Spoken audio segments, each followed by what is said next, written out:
Unit 7, Nationalism. In 1819, the United States gained control of Florida from Spain after it was invaded by Andrew Jackson, who was trying to stop Seminole Indian attacks. In the 1820s, President Monroe issued the Monroe Doctrine, that should be spelled the same way as the president's name, which demanded that European nations keep out of the affairs of North and South America. It was issued in response to revolutions in South America that had overthrown their European rulers. Nationalism became a major force in the United States. People began to look for ways to improve the nation. They were led by Henry Clay, a senator from Kentucky. He pushed for the building of canals and roads in a plan he called the American System.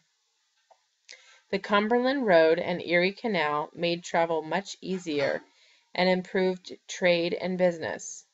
A strong economy and lack of political arguments created a time called the Era of Good Feelings.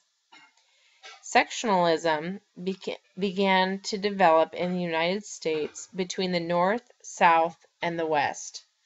The North wanted support for trade and industry. The South wanted support for plantations and slavery. The West wanted cheap land and internal improvements. A major issue arose when Missouri tried to enter the Union, as it would upset the balance between slave and free states. In the end, the Missouri Compromise allowed it to enter as a slave state, but it banned slavery north of Missouri's southern border and admitted Maine as a free state. During this time, many people began to feel that wealth and power were concentrated in too few hands. These people supported Andrew Jackson, and many were able to vote as states changed their requirements that people own property to be able to take part in elections. Jackson was faced with the issue of tariffs, or taxes, which were opposed by many in the South, as they made goods more expensive and upset their trading partners. South Carolina used the belief of states' rights to nullify or cancel the tariff. They also threatened to leave the Union. Jackson responded to the nullification crisis by threatening to use the army to occupy South Carolina and execute the leaders of the state, including his own vice president. Jackson was determined to end the power of the Second Bank of the United States. He vetoed the bank's rechartering and moved government money out of the bank and into state banks.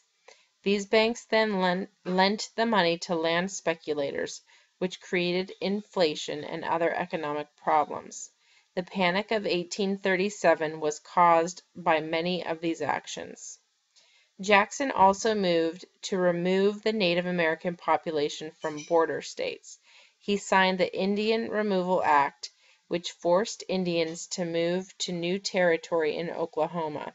Many died on the journey, which became known as the Trail of Tears.